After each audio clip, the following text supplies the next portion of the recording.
Hi guys, welcome back with me again in this channel. So on today's tutorial, I'm going to show you how you can use free Google Nano Banana AI.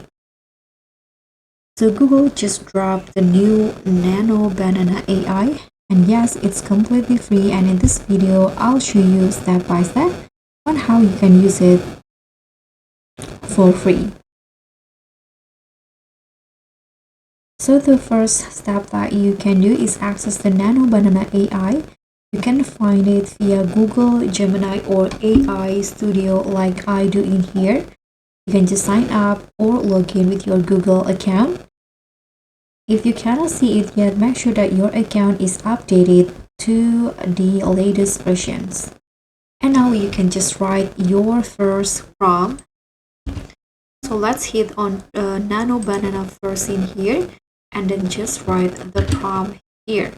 So for example, I'm going to create a 3D figurine of a cute panda wearing headphones standing on a neon lit stage.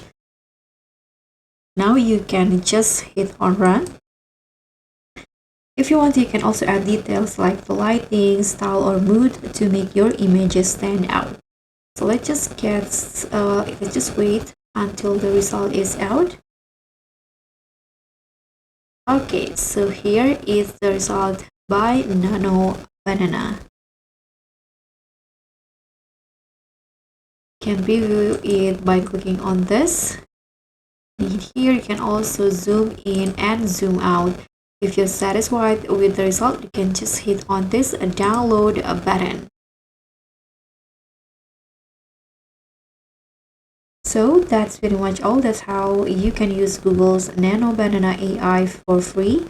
If this helps, smash the like button, subscribe, and click on the thanks. I'll see you all on the next tutorials. Bye!